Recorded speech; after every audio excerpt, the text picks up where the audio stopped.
Okay.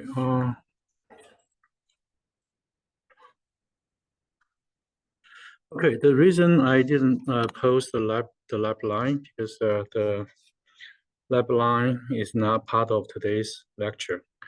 I'm going to post a video on the lab line specifically. So today's lecture is about the container and have set up the dev container so that you can share across your teammate. So that's part of the something new, and also that's the part of your final exam. Your final exam, you're going to set up this environment and share with me your code space, and then I'm going to verify the component and the base image installed and everything. So that's the part of your final exam. For the lab 9 and the lab 10 is all about the JUnit. So that topic has been around for a while. So I already recorded in the past semester. I can just share with you, so you can working on the lab 9 and the 10 on your own. So today we're going to discuss the topic lab container.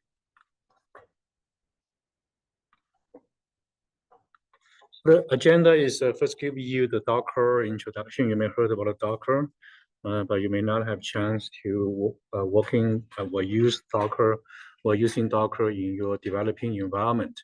So first we give you the introduction of Docker and I mean the theory of the Docker using, and then what's the differences of Docker to the virtual machine, and working with Docker. And Docker is used to deploy the application. But in addition to that, the Docker can also be used to deploy the developing environment. So you can consider the entire developing environment is also an app. You can deploy that as well and share with your colleague.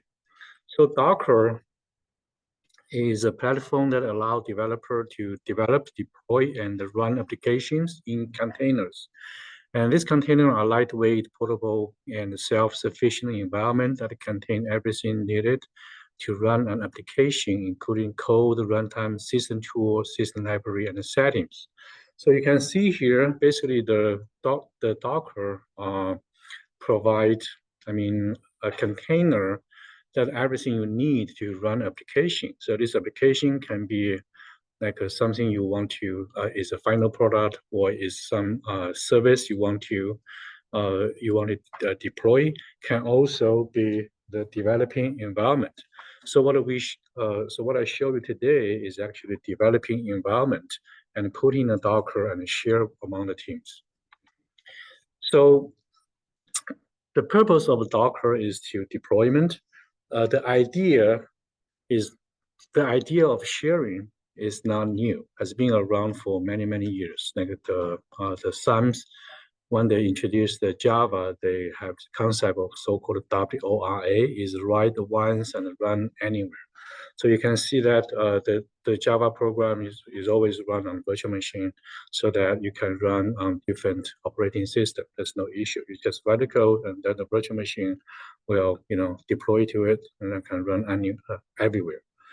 And then, so the same idea, the Docker borrow the same idea, that they so-called the image, is for the package once and deploy anywhere. So this package, including applications, including all the libraries, dependencies, as long as you have the Docker machine. So here, instead of running on individual operating system, is running on Docker machine. So the Docker machine you can install on any operating systems. You can, as long as the machine has a Docker engine installed, then you can run the Docker image. You can build a Docker image and run the application. So it's just running in the same image running in one Docker machine is identical to like in another machine. So basically, you just build image once, then you can deploy consistently in anywhere. So okay, so that's the idea. You have, so here you just build application. You just build the application and then run so this gives you the architecture. The application running on the Docker on Docker machine. For example, like in our lecture 4 and the lecture, the weeks 3 and 4, we talking about continuous integration. I set up the Jenkins server for you to use. The Jenkins server can be a standalone. You can just build your own server on top of Windows, and also you can just have a Docker machine and then the Jenkins on top of Docker, because the Jenkins application. So one Jenkins, of course, Jenkins is open source. And when they give you the installation, they also give you a Docker image. So not just a regular installation on Windows, on Linux, on the Mac.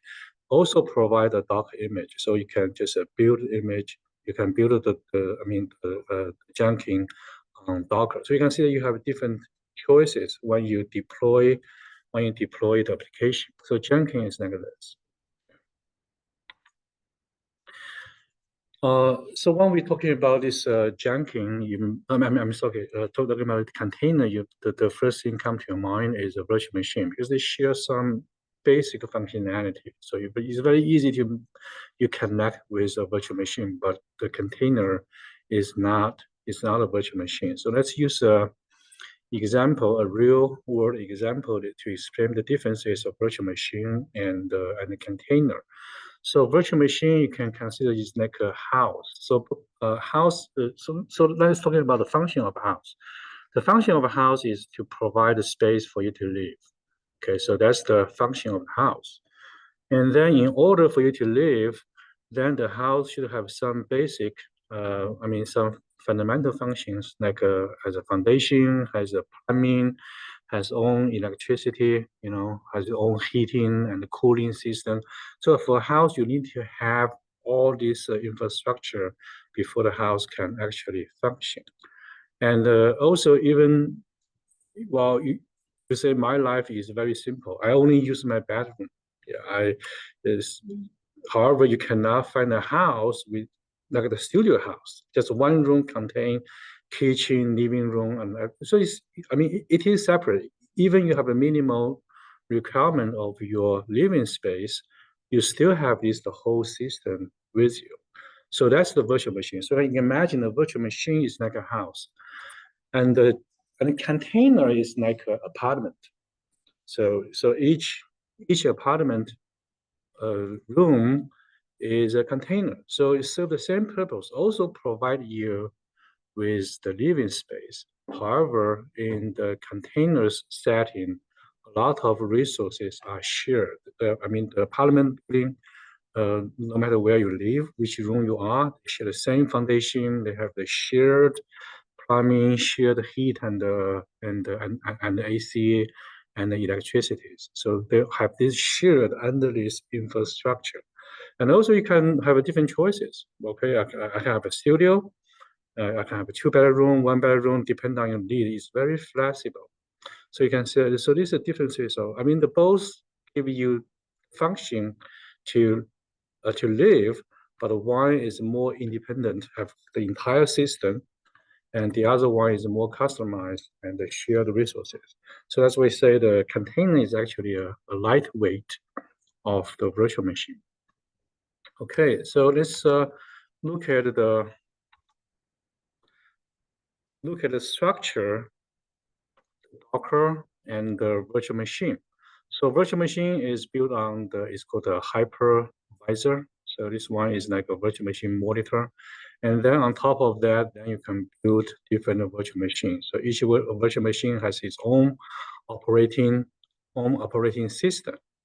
And then for the container is actually, you can consider this one is, okay, so virtual machine is abstraction of everything. Yeah, the entire system, from operating system to the application. And then the container is abstraction of the application layer. So anything running on the container, you only need the application and it's a dependency. So you can see here, this one doesn't have a virtual machine below it. doesn't have a gas operating system below it. Instead of it's a container engine, so it's much lighter weighted. So a virtual machine can easily go to like 100 gigabyte, or so you can the virtual machine is like a machine, 100 gigabyte, but a container like a couple of the megabyte, 100 megabyte. In terms of size, it's much smaller. And then let's do some test scenario. So I got this article, and this article illustrates to compare to running. So end of the day, what we running is application. So for the same application running in this virtual machine environment, and also running on this container environment, what's the performance? So this research did a comparison. The number one is for the application, I have 8 application running on 8 virtual machine. And the scenario 2 is one virtual machine, and then within the virtual machine, we run 8 containers. So still, the same app, but running on 8 containers. Scenario 3 is to run these 8 containers directly on the host operating system. So this one doesn't have a virtual machine in between. So let's compare these 3 scenarios in terms of the performance. Now you can see that in here we do the performance in terms of disk space, memory use, and the CPU, and the CPU. So scenario 1. So scenario 1 is the baseline. Yeah, scenario 1 is a baseline. Scenario 2 and 3 is see how much saving in terms of disk space. So you can see that scenario 3 is in terms of the saved space, save almost 35%. The memory used scenario 3 save about 8%. The CPU, the scenario 3 save about more than 45%. So you can see that by doing this comparison, we can see that running a container, it doesn't matter, it's running directly on the host machine or running on a gas operator, run in a virtual machine, then in a host machine. Scenario 2 and 3 is better than to run the application on 8 different virtual machines. So this study shows that we improve disk memory and the CPU. So that's why the container become so popular now. Especially nowadays, we are working on this so-called service-oriented or the microservice architecture. So so that you have distributed services.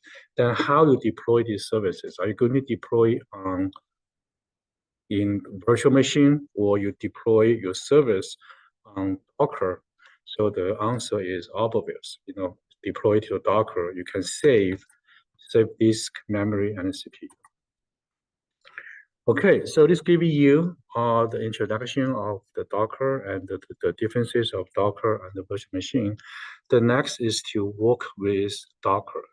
Involve 3 steps: build, and ship, and run. So build is to build image. Ship is to share. You have central repository, share the image, share the Docker file with other people. So others download your Docker file and then build in his own Docker machine. So basically, that's the status. So individuals, environment, build and test the application when the application is ready to deploy, and then share the image, and then the other team member can download the image and then build on its own environment. So basically, that's the process. So this come with some Docker vocabulary. The number one is the image. Is the basis of a Docker container represent the full application. Then the Docker image, in order to build an image, you have a Docker file. Docker file provide. So this is a Docker file. Provide instruction how to build this image. So basically, this Docker file is shared with the colleague, and then they can build this image and then run, and then so the Docker container is a standard unit in which application service reside and is built. So this container is running within the Docker engine. So the repository service is for you to share the image. So here give you the Docker file. So Docker file is like the script code. Tell you like the line 2 is the base image, so usually this Docker, the base image is the Linux. Yeah, so nowadays so you won't see this in like the Windows in the Docker. No, there's no such a thing. So this is all Linux-based deploy and the coding environment. So the base image is always Linux, and then you can install if you want to specifically install any package like the Python. Install the Python, and the pip is the command to install Python specific package. And then so this updated pipe and install the Python module. So you can run the pip to install some module, and then you copy file back and forth. And usually this one we use a Docker for services. And then for the other people to use your service, you need to tell them the port. So here you specify the port of this service is listening to, and then the last is the command. You run this Python code. So this Python code will listen to this port, and then when this request come in, this application will do something. So basically, this is the image. Docker file give you the instruction to build the image. Next, let's looking at the Docker dev. As I mentioned, the Docker is to Dockerize the application. So application can be actually application can also be a developing environment. So the purpose of why we needed to Dockerize the developing environment. So many times you may experience this awkward things. Like you say, okay, the code is working in my working environment. So you can use the VS Code. You write your code. It's working fine in your environment, and then you push your code to the repository, and then you copy download the code, and then try to compile and running in his environment. It's not working. That's very common. Why is that? Because your coding environment encapsulate all the libraries you have and all the package you have. For example, like if you're using the Java, you may have a different Java virtual machine than your colleagues. If you run in the Python, your Python may have a different version, and then you may install some package your colleague doesn't have. So it's a very common that you write the code and set up your own environment, and your code is working fine here. But when you give your source code to someone else, the code is not working. So this dev container is to solve that problem. Is to try to containerize your working environment. So when you share with your colleague, you're not just sharing the source code. You share the whole package. You share the whole container with your colleague. So when your colleague use that container to write code, it's just like what you're writing your code in your local machine. So then your code definitely working in in his environment, because he's using the container the same as yours. So it's like even you share with somebody else, you're working on different machine, but your containers developing environment is identical. So this eliminate is confused.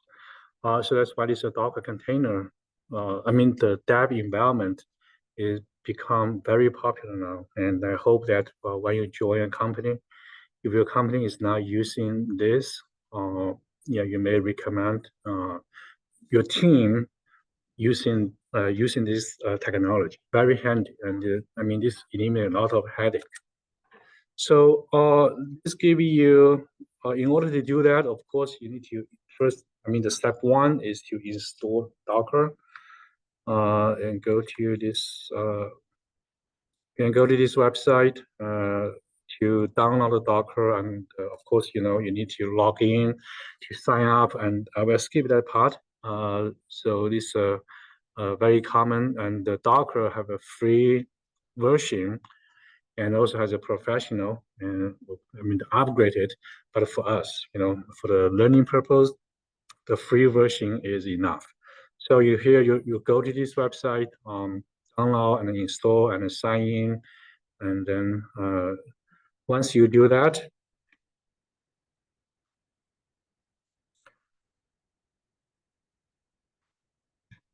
so once you finish that, you should be able to run Docker. So this should have a Docker desktop, and then you click on it, and then this Docker is running. So this shows that I already have one image is running. So that's when you build, you will see you will have multiple one. So far, I have only one, because before I come here, I set up this image, and then I will show you how I actually do it. So this first step is to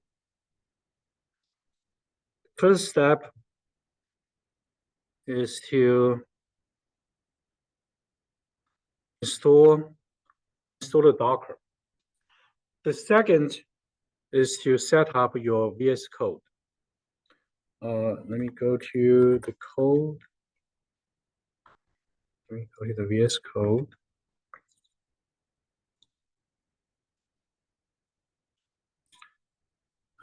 Let me start with a new window, because all the window is going to connect with the Docker I already installed. Close this one. Okay. So this one, suppose is brand new. When you open the VS Code, the first time is something like this. The first thing you need to do is to go to the extension. You search for container, and then you choose this remote development. You choose this one. And this one is actually a group of packages, including 4 packages. The first one is a Windows subsystem for Linux, dev container, and this is the main one we're going to use. And also, like we install the remote SSH and the remote kernel. Remote SSH allow you to open any folder on the remote machine, and kernel is allow you to connect with the remote machine. Like if you have something deployed on the AWS, you can use this kernel to connect with it. So this one give you these 4 packages, and then you just install it. Since I already installed, so I show you uninstall what disable. Yeah, so this shows I already installed. And then what we try to do is, let me go to the eraser. I draw this dev container structure. So what do we do? So what I try to do is, let me move this to our. So what we try to do is, for the owner, like I create a GitHub repository, and I create the basic coding environment with all the packaging I want, and then I share on the GitHub repository, and then my coworker create a code space. Now I share the repository with my coworker. It's a dev1, and then my coworker can create a code space and working on in here.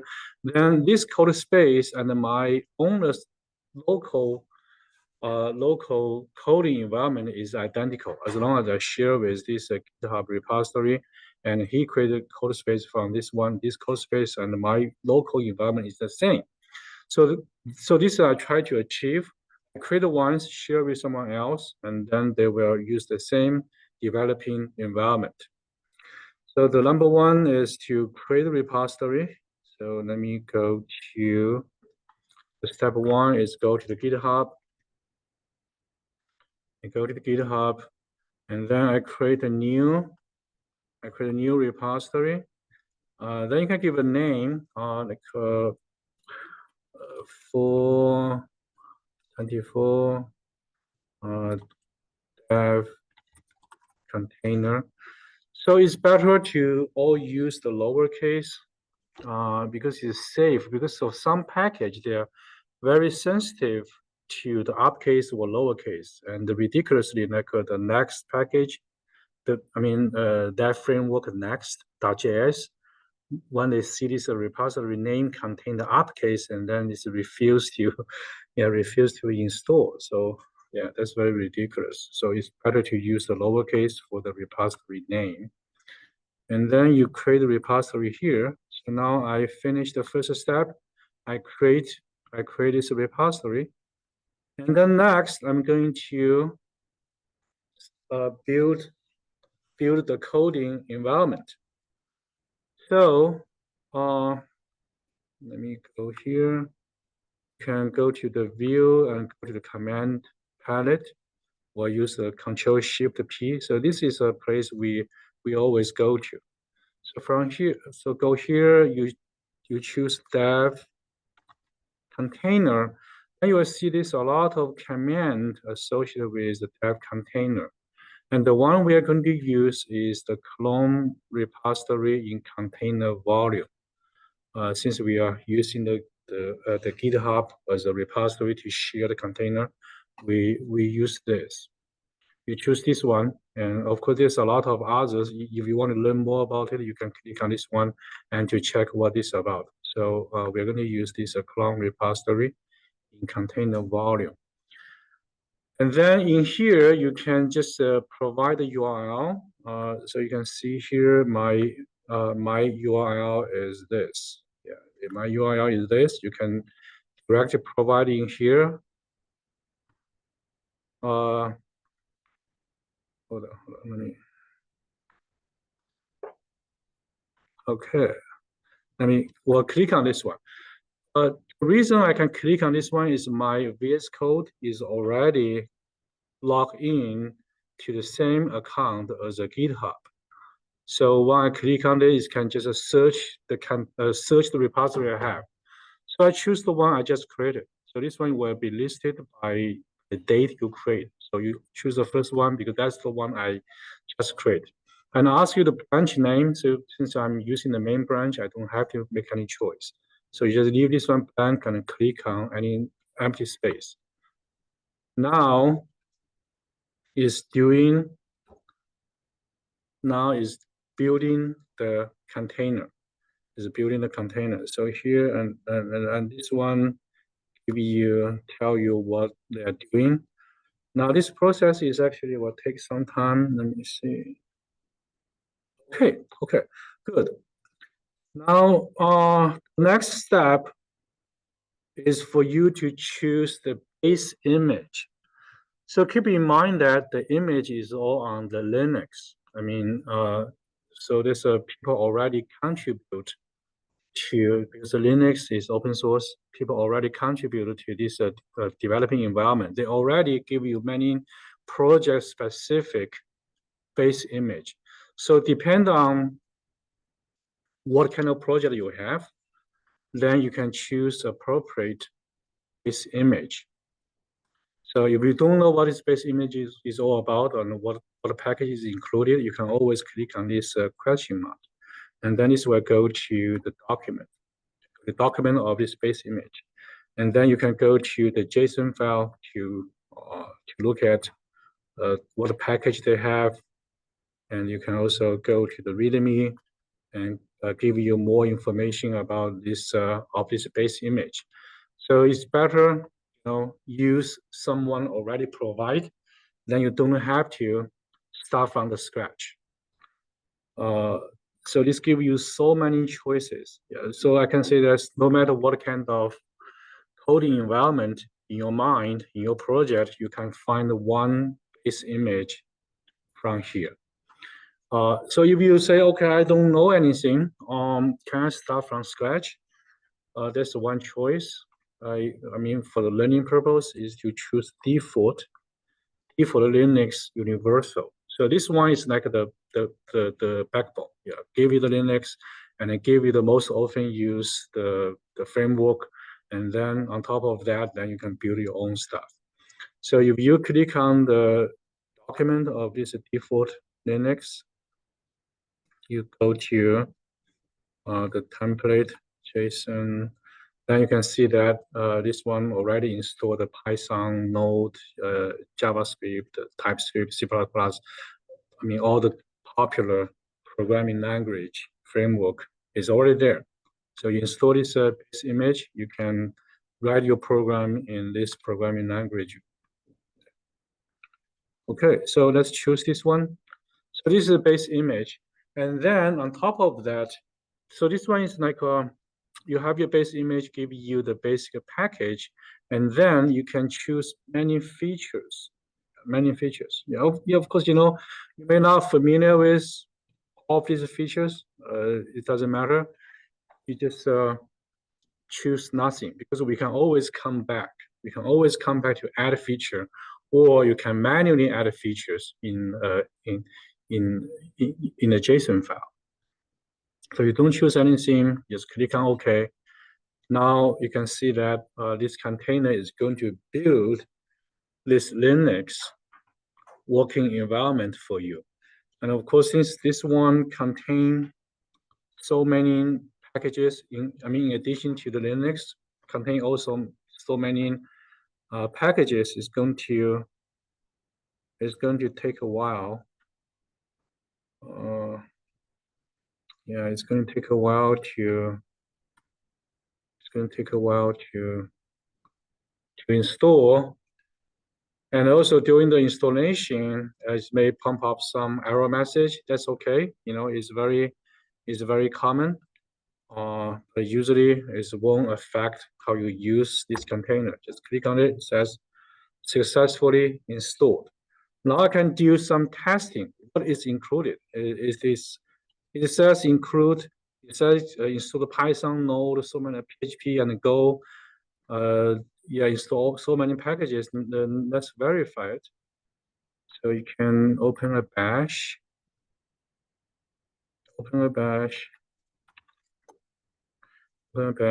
And then let me try PHP version.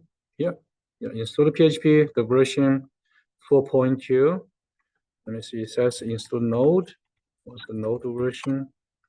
Of version 20. That's this one, the Git. Yeah, Git should install. So this is the basic themes for the coding. Yeah, Git is all. Yeah, let's go. Yeah, oh yeah, you can see that all this language. So what is promised to install is already installed. Let me check my local environment. Because my local environment, I also install something. Yeah, you see my local machine, I have Git. Let me see. The Git version. See my local machine's Git version is 2.28, and my containers Git version is 2.47. You can see that this container is independent.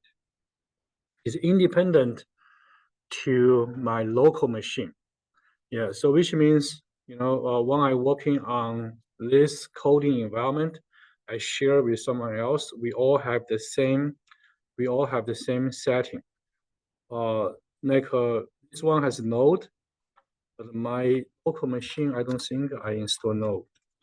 Okay, yeah, see, I don't have Node. I don't have Node in my local machine, but this container has the Node. So this is the number So the owner create a repository, the owner install the config, the base image, configure the base image. And then next is to install some additional package. And what should I do? So install package has two ways. One is directly installing here. Directly use the command line install in here. And then that package is only specific for this container within this local machine. But when you share this the repository, others cannot use that package directly. They have because when you install this locally for this session only, others only have file, but however doesn't have any dependencies. So the way number one, install directly in here. Others, when they have this code space, they need to install the dependency as well. So let's try that. Let's try the so let's try install the next. It's a package. It's a front end. So so the next. So you may have heard about the React, right? Yeah, the React is a front end. But the next is the more user-friendly and then more powerful on top of the React. So let's working on that. Let me first create a new folder. It's called the app. And then I go to the app. Let me see the command. I record the command.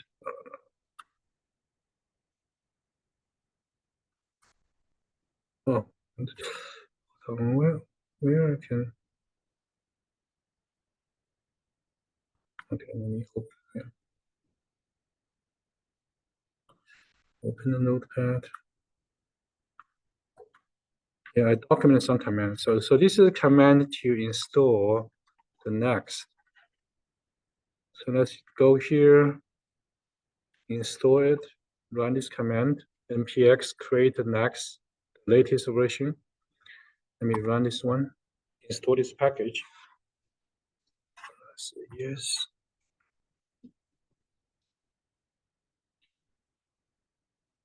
And you can just use the default setting. Now I just need to install all kind of dependencies. So this will take a while. So this installation, this next is a very big package, and it needs some time to install.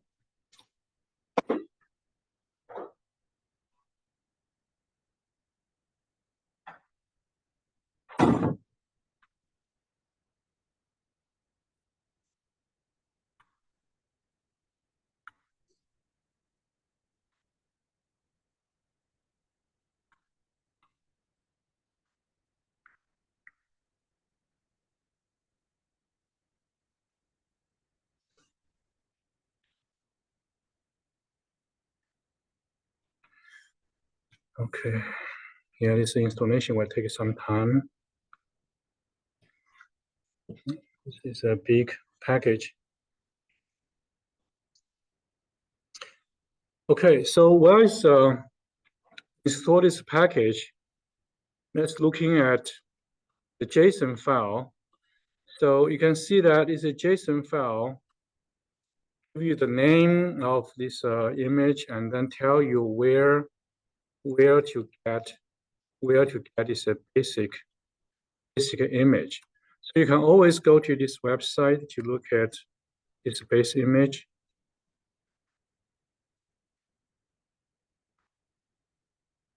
Okay, so this base image. So when we create this image,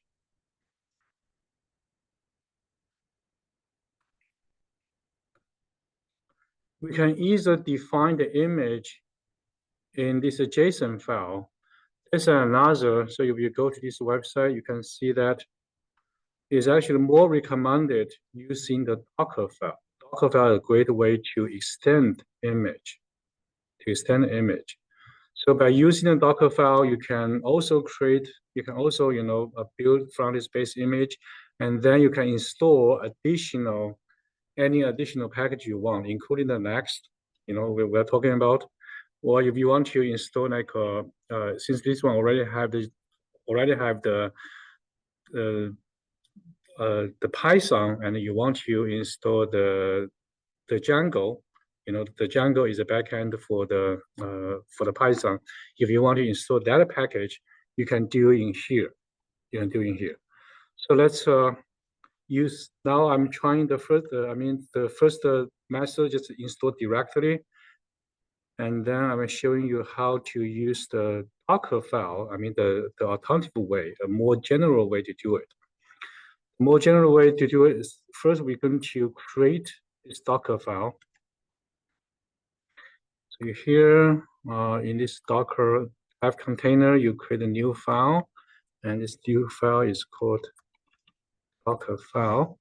So once you see this Docker file is already, recognize this Docker file, very specific for the. So Docker file, keep in mind, Docker file gives you the instruction how to build the image. So it's always start with the front, is the front base image. So you can use this. You can use this command. You can just copy paste to here. However, this base image is not this one. Yeah, the base image you get from this JSON file. This is the base image. So you copy this base image to here. So this is correct base image. And then in the JSON file, we need to point to this Docker file to build the image. So we cannot just run in here anymore. So here we need to use this build.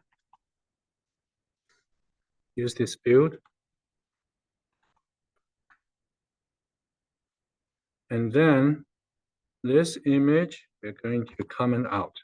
Okay, you can see here, we are not read the image from this JSON file. Instead, we build the image from this Docker file. Yeah, from this Docker file. Of course, then from this Docker file, the base image is still the same. And then you're going to, run some additional package. From here. So let's. Okay.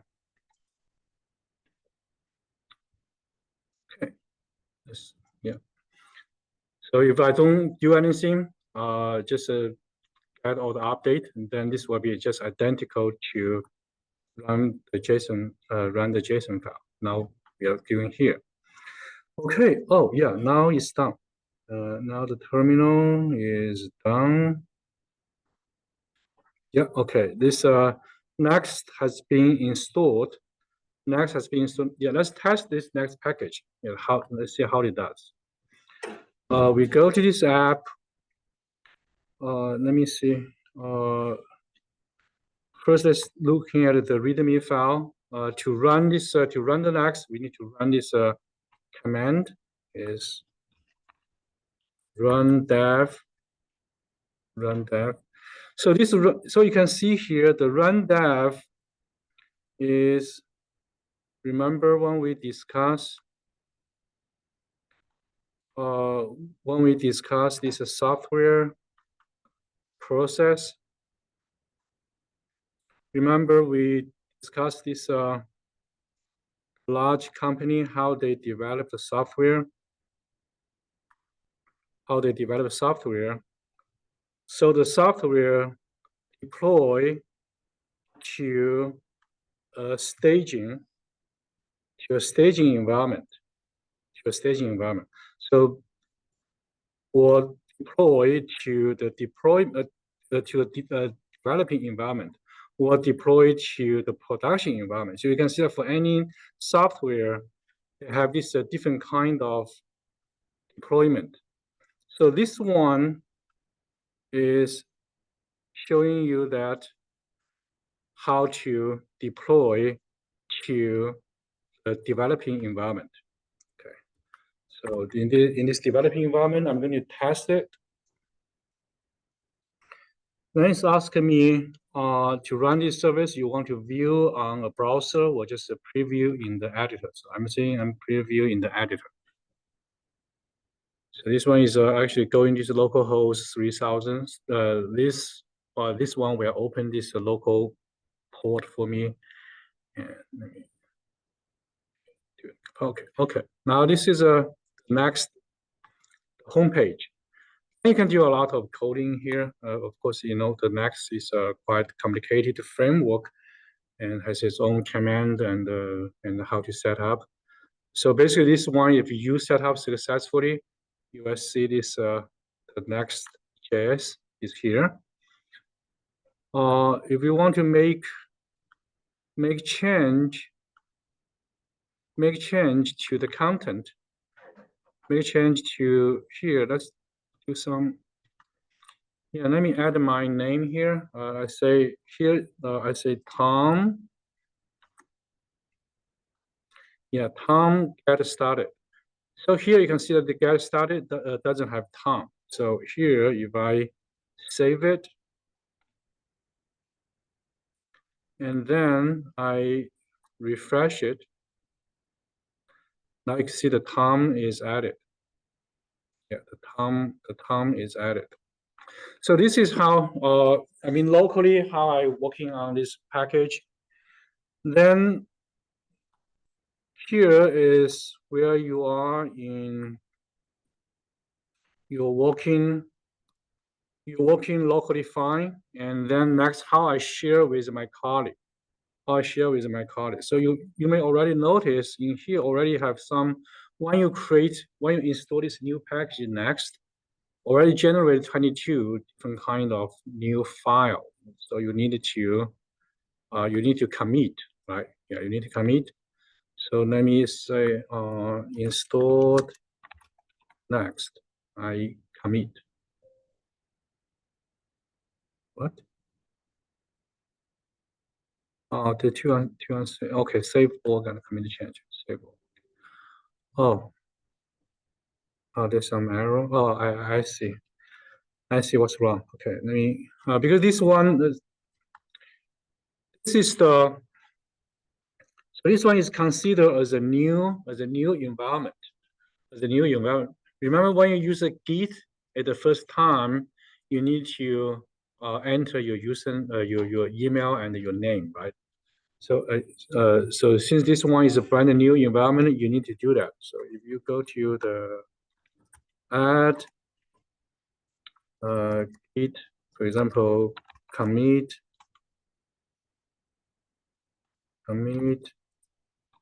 next package install. If you do this, it will give you the error message. The error message is very specific. You need to configure your name and email. Let me do this.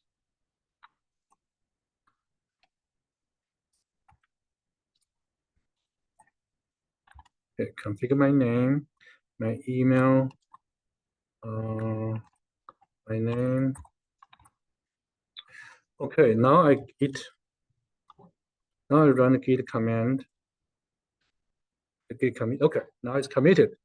Okay, now once I committed to my local, next I need to push to the repository, and so I can share with other people. Git push command. Okay.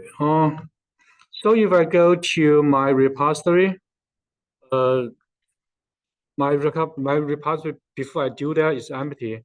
And now if I refresh it, you will see that I have this container, I have this app, and then I have this Next. So does this mean the Next has been installed? No, the Next is not installed yet. I mean, the Next is partially installed, but the dependency is not there because it's only push 22 file. Remember, this one showed us only 21 new file being pushed.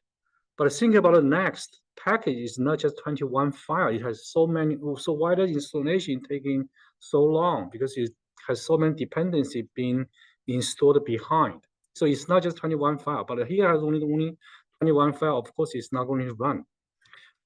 So here I can go. You can go to the code. Now, now we are going to. So since here is already here, then you share with your teammate. So how to do that? You go here. You go to setting. You go to setting, and then you click on the collaborator, and then you can add your colleague as a collaborator. Then your colleague just log in his account, then he can see your repository. So in your final exam, I specify like what base image and what package I want you to install, and then what you need to do. You only need to do one thing: share with me, add me and the TA as your collaborator. That's the only thing you need to do. Add me and TA as your collaborator. Then I can go here to run your environment. So here you add a collaborator, and suppose you already done that, and you share.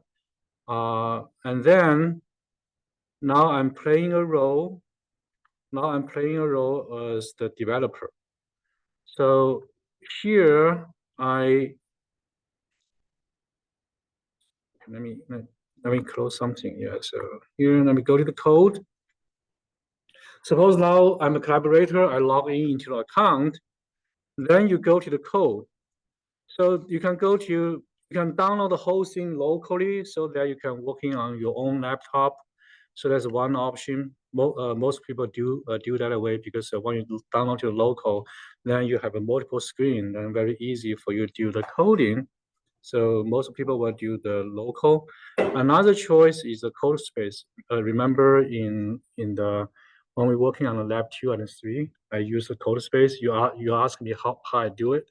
So that's the code space. You can create the code space so that you can working on any machine. You can just leave your laptop at home, just go to the library, use a library machine. Even the library machine doesn't have VS Code, doesn't have Max, doesn't have anything installed. As long as your lab has a web browser, you can access to this code space. So it's just like you are working on any machine. So this is very, very handy, very convenient. So here I'm building this code space. I'm building this code space. Of course, building this code space is like building the whole base image plus this next. Of course, it's going to take somewhere. It takes some time. Let me see how soon it's created. Yeah. Oh, it's not too bad. It's created. Good. Okay, yeah. It's fast. And then if you go to Git version, okay, yeah, it says Git has everything. Go version, yeah, Node, yeah, it has everything. Yeah. So has everything I have in the local machine.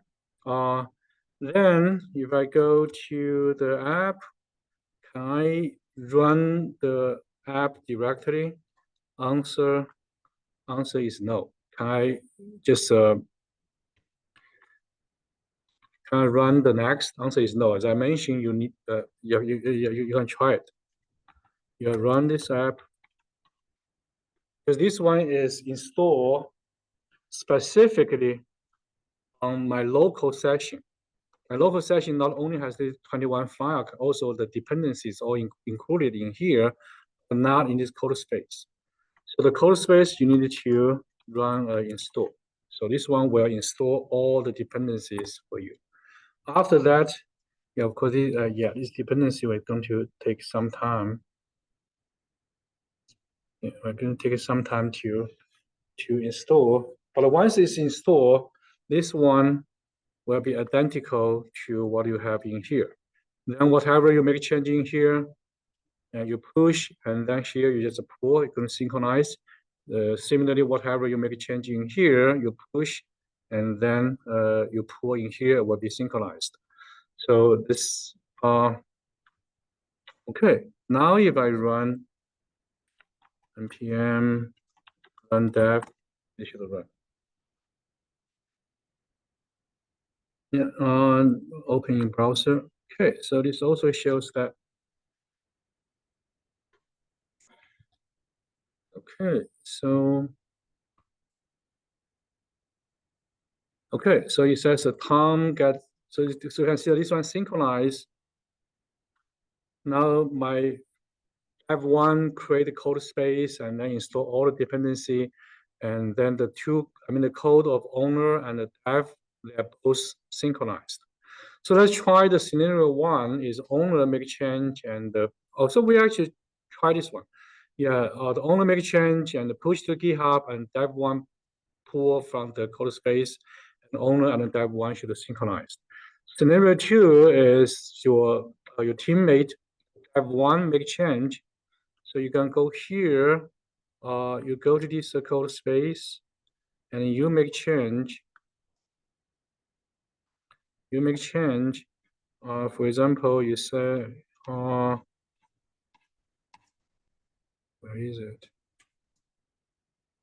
Okay, so Tom get started, and then you add the name. You add the date on today is November 19th. Okay, you add the date in here. You add the date in here. Then you go to the page, the testing page. The date is already here, right? So whenever you make change in here, the testing server already updated. So this is the beauty of the Next. The Next is very good building the front end. Yeah, very intuitive. However, so here is what I done. The scenario two, F1 make change, F1 make change, and the F1 need to push to the code space. F1 need to push to the code space. So we can use the command line here. Just add date, add date. Yeah, commit. I just say yes. That's okay. Synchronize. Okay. So now the repository is the latest, but my local, if I go to local, let me see here. You go to local, I don't have the date in here. Even I refresh, the date is now here. It's now here. In order to synchronize, I need to, you can see that, well, this one already synchronized is a change. Already detected a change, you can just synchronize the change. So now the owner, okay, the change is, okay, now you can see the date is here. The date is here. So far we practice two scenarios. Scenario one is owner make change, push, and the dev developer synchronized. Scenario two is the dev make change and the owner synchronize. So now you can see that is how the different team working together without any issue of the package. Anytime you make a change to code, definitely is going to work on the other people's coding environment because you share the same coding environment. So this is a step. Yeah.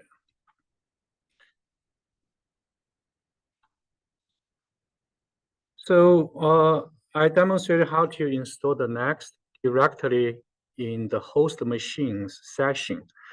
And then a more general way is actually install the package in the Docker file so that when they create code space, they already have everything installed. They don't have to install the dependency separately. And how we do that? Let's use Python's Jenkins package as an example. So this is a command to test the Django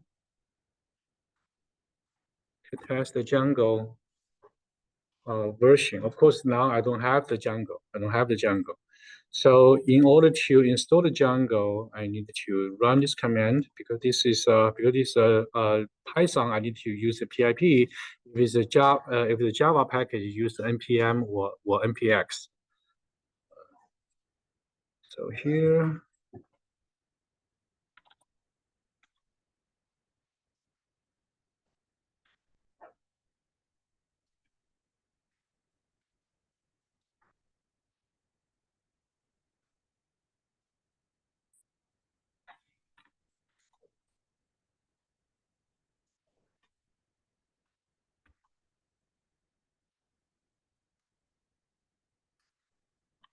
Okay.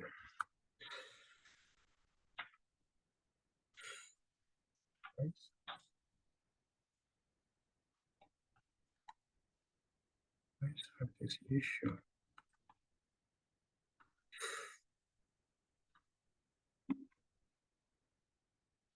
Hmm.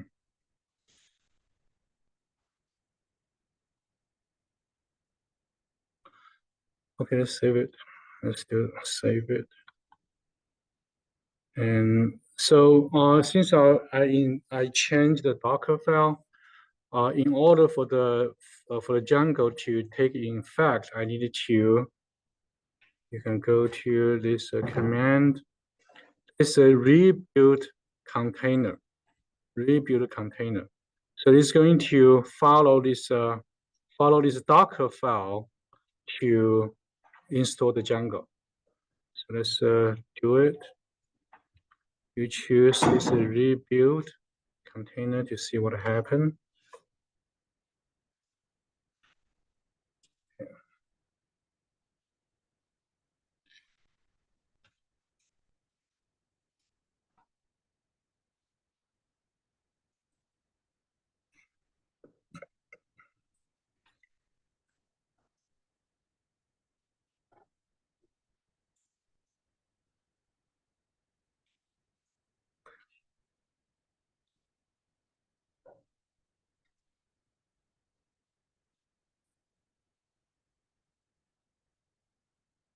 Okay, it's going to.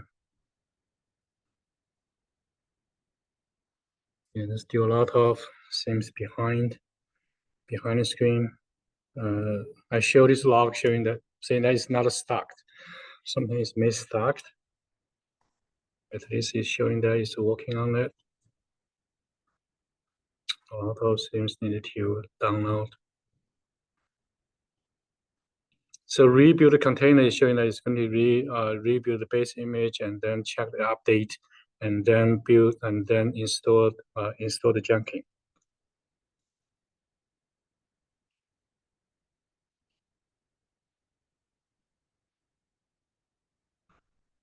Okay. So far so good.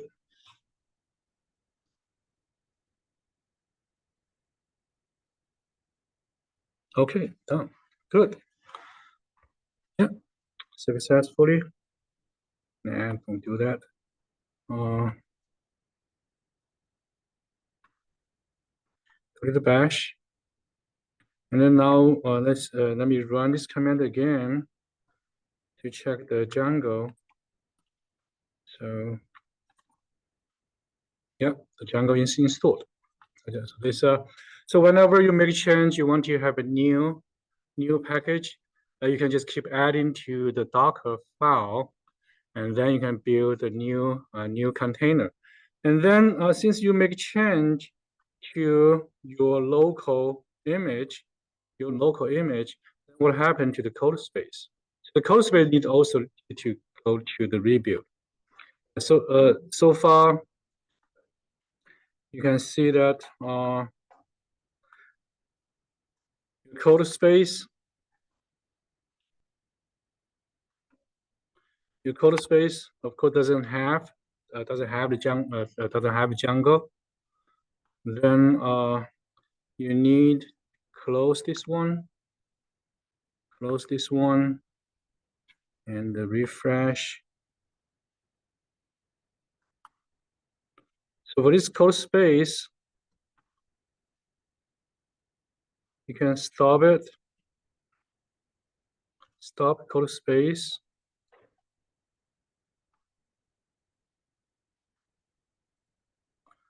Or you can just create a new one. Yeah, let's create a new one. It's simple. Yeah, just create a new one. Doesn't hurt to create a new one. Yeah. Since so it's better when you set up this coding environment, you have all the packages ready, then you share with your colleague. Then they need to just build a code space once. Otherwise, they need to, because a rebuild and then build a new code space is going to take some time. Yeah, but it's not a very big deal to create a new.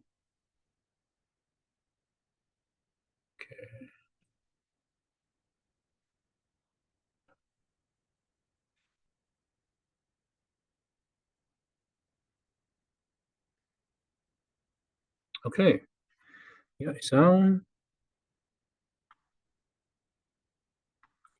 There's a bash. Let's check it.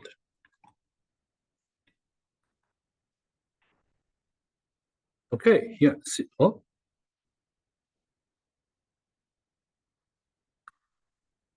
Django is not. Oh, I'm so sorry.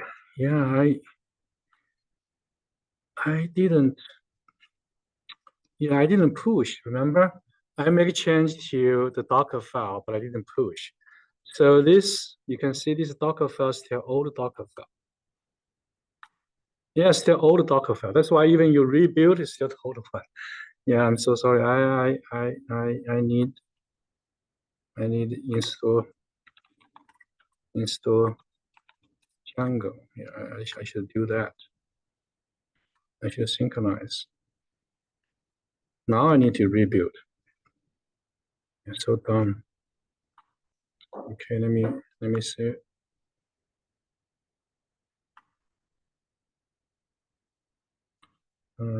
Let me looking at the container, the Docker file. Yep, now is the new.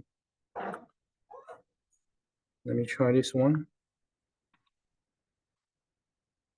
No, it doesn't have it. Yeah, because I needed to rebuild. I'm so sorry. Yeah, I need to rebuild. Close it. I need to rebuild. And let me delete this too. Delete the existing.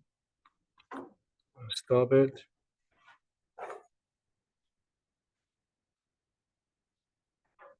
Delete this code space. In this free account, you can only have a, I cannot remember, just 8 or 7 code space.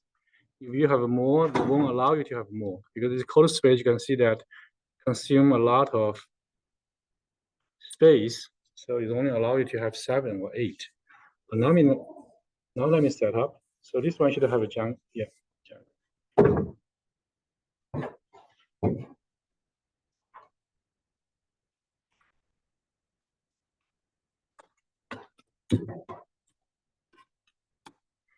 So you can see that this tool is actually very useful, but setup and make this working take a lot of effort.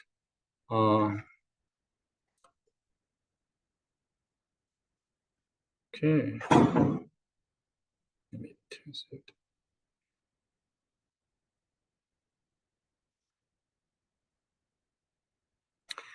Okay, let me try now. This should be working now.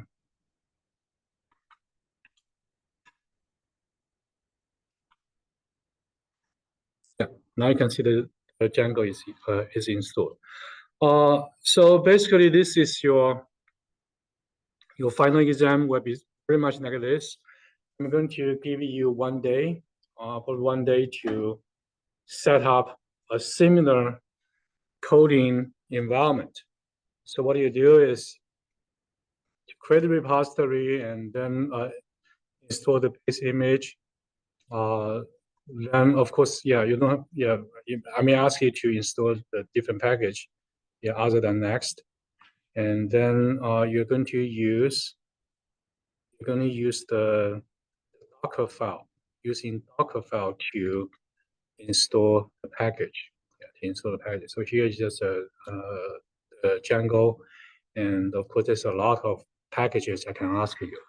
And some packages is if the Java package use the npm, if it's a Python use pip. So that's something you need to working on here. And after you're done, you synchronize to the GitHub and add me and TA as a collaborator. And that's done. Yeah. So then I will just go to your repository to check the package you have, and then I create a code space and to see if your is working in my environment. So this is today's lecture part, and this week's lab is not practicing this. Yeah, it's practicing the J unit. So that topic has been around. This one is new, so I take most of time to discuss this so that you can working on your final exam when I give the instruction. The labs 9 and 10, I'm going to post on the Canvas, and also I will give you the video I recorded in the previous semester. Okay. Any question? Is this one is a little bit overwhelming? Yeah. Yeah. But you are benefited from it. Yes, yes. So it's not part of lab 9. No, this one is not part of lab. Yeah, this one is your final exam. Okay. Yeah, your final exam. So it's gonna benefit you. Yeah. So yeah. Yeah, before I ask a student to provide a code, and then it's not working. It's not working on my end. So I always ask them prepare the screenshot and how your program is running. But now with this, the code is working in your machine. It's going to be working in my machine. Yeah, when you go into your working space, if everybody using the same setting to do the coding, there's so much benefit. So much benefit. And I appreciate this VS Code has this genius idea. Yeah, this is a very good tool. Okay. And I think that's it for today then. Let me see. Let me go to the schedule.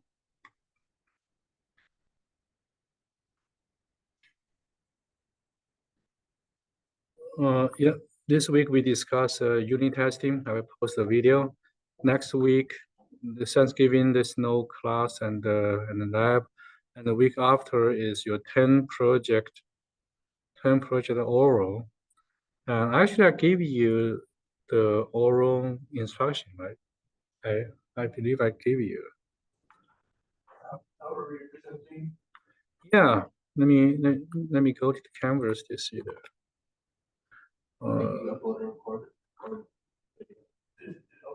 Let me hold on. Let me go to the I post document as well. It's not just.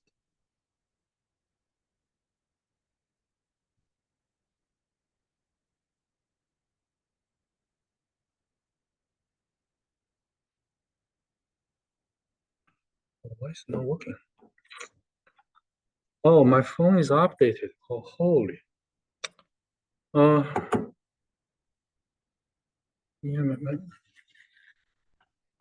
yeah. In this moment, my phone is updated. Can you log into the cameras?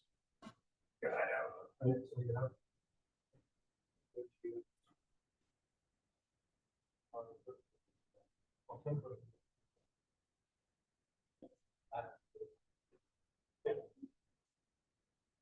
Yeah, that's a document. So in the Canvas, I post this rubric. Remember, this rubric tells you like the how TA is going to grade your 10 project. That including the presentation. So in the presentation, you only present class diagram, sequence diagram, and the state diagram. However, you need to explain like where you get the class diagram and how the sequence diagram connect with class diagram and how the state diagram connect with the class diagram. So basically, that's how you explain. Since we have almost 60 students, if I give everyone 20 minutes or even 10 minutes to present, probably not enough. 10 minutes will be 600 minutes for the TA. That's 10 hours. If everyone presented 20 minutes, that will be 20 hours. That's too long. I don't think TAs could do that. So what you can do is you can pre-record.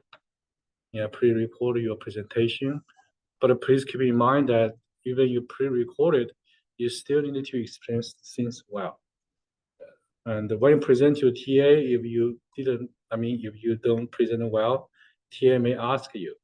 But when you're pre-recording, you don't have that chance. You have to explain well. But you can make your presentation a little bit longer. That's okay.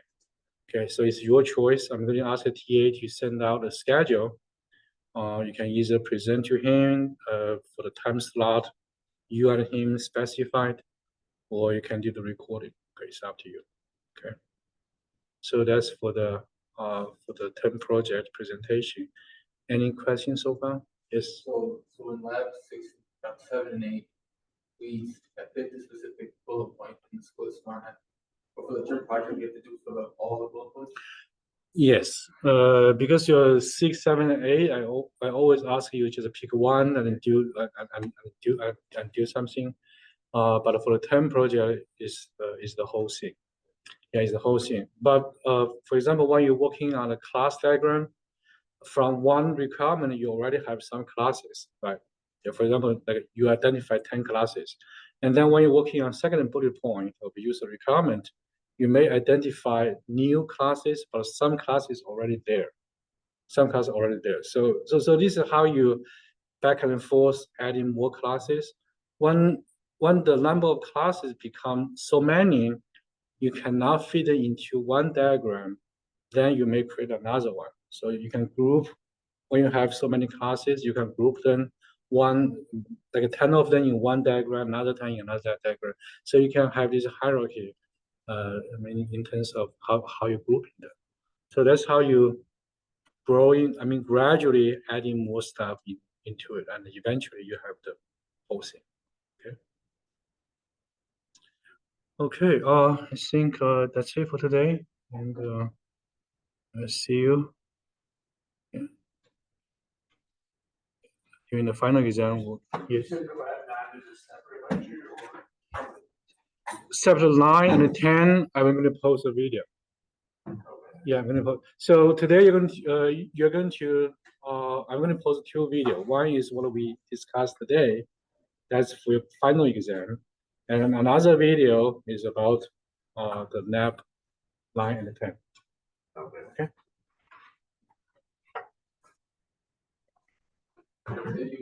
Yeah. Okay. Thank you.